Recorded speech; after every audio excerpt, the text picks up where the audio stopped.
Welcome to Planning for Success. Selecting an evidence or research-based approach.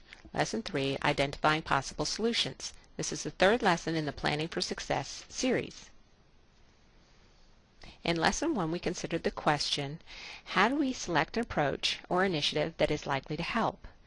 In order to address that question, in Lesson 2, we focused on identifying your need and the root causes of those needs.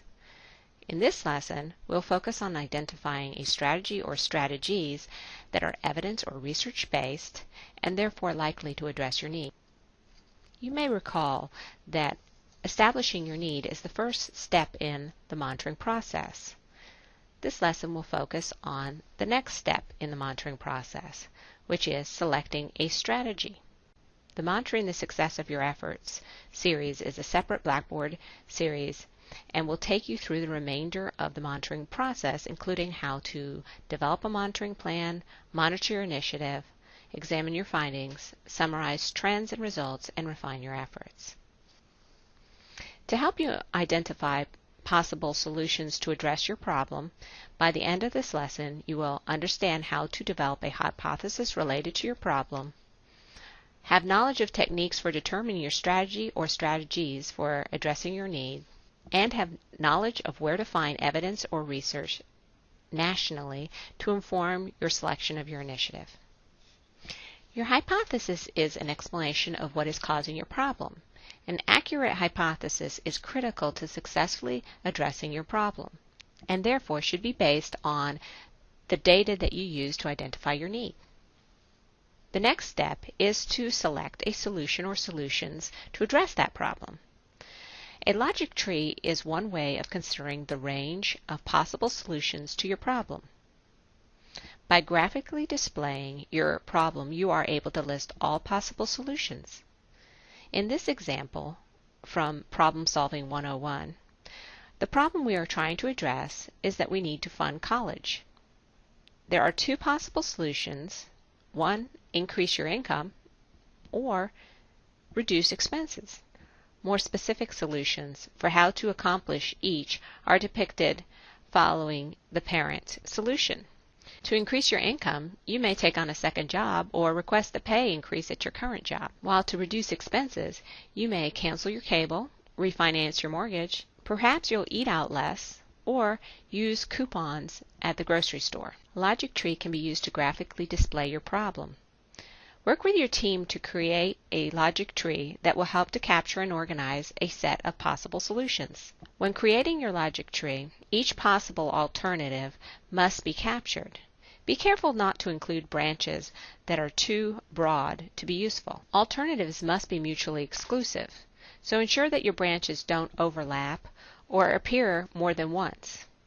Also, ensure that the branches together account for 100% of your parent branch.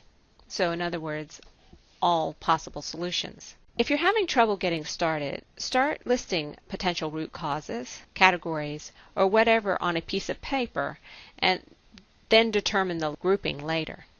In this example, we consider our problem from Lesson 2, that we have a higher number of students taking Common Core 1 in grade 8. Next, we could capture our question generated from our question formation technique. Do students have a passing grade in Common Core 1 mid-year? Including questions allows us to focus our solutions generated by determining who or where the problem is occurring. So here, if we answer yes, students do have a passing grade in Common Core 1 mid-year, then no additional support is required. However, if we answer no, then support is needed and we can proceed to brainstorm what that support might look like. Here we decide that support should be after-school tutoring and/or at-home access to a computer-based program. With your team, you will want to develop a logic model based on your identified problem, being mindful that you list each possible alternative and that each alternative is mutually exclusive. Once you have determined a possible solution, your next step would be to see if there are any evidence-based approaches that could be adopted. This evidence can be found in a variety of ways. National research on strategies, evidence from other school districts, publishers of the approach. Be cautious when reviewing publishers' information provided, to make sure that the research is sound. Instructional research or theory is another place where you can often find evidence. And then business literature. Research can be found in a lot of places. What is available at each varies. For research nationally, the WhatWorks and the Best Evidence Encyclopedia are the best places to start. Google Scholar is not bad, but does not include summaries across studies. Also, JSTOR provides individual study sources, but again, it doesn't provide across studies. So your best bet would be to start with maybe WhatWorks or the Best Evidence and then branch out. These and additional links are accessible from our intranet page. If you look down here, you'll see that other research sites, and you follow that, you'll see that we have sources for research findings on our intranet page to help you out. So that'll help you find some of these. So let's go ahead and look at the WhatWorks Clearinghouse. The advantages of the WhatWorks Clearinghouse are that it's quick and it's pretty user-friendly. It has some standard formats. They're definitely research-based, and it cites references for further reading. It gives you ideas of the tried and true approaches. It tells you also what they used as criteria for evaluating each study, which you can keep in mind when you're reading other studies.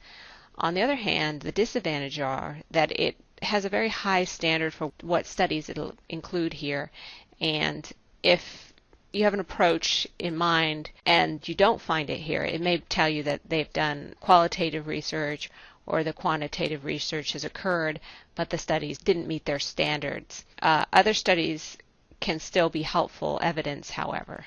So this is a good place to look. And if you look at literacy, so here's an example where you find under literacy, we find that they include 77 studies, and that we see down at the bottom of the page the interventions listed, and that they've rated each in terms of improvement as well as effectiveness and extent of evidence. So the Best Evidence Encyclopedia has some of the same advantages as the WhatWorks Clearinghouse and some of the disadvantages. However, it is a little less restrictive in terms of which studies they'll include on their website.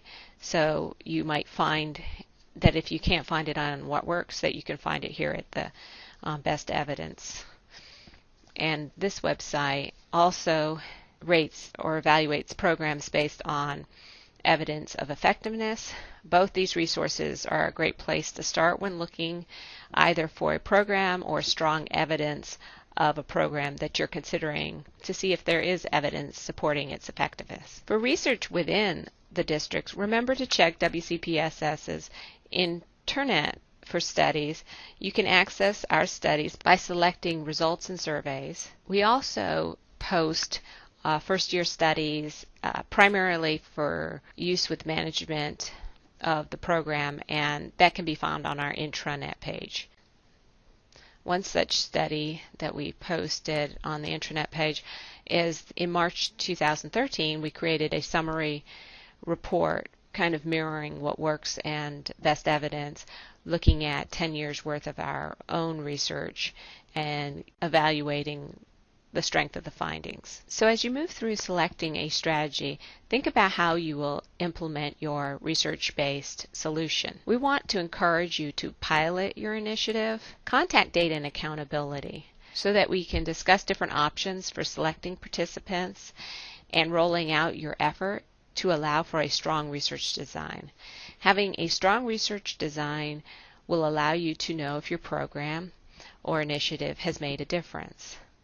This can be accomplished by establishing selection criteria for participants with a goal in mind, setting up a pilot so that evidence can be gathered and findings are conclusive as feasible, and then find or develop a way to document your participants and the process. Finally, as you move towards action, remember to determine your time, resources, and data required or available, and then share with others. Thank you.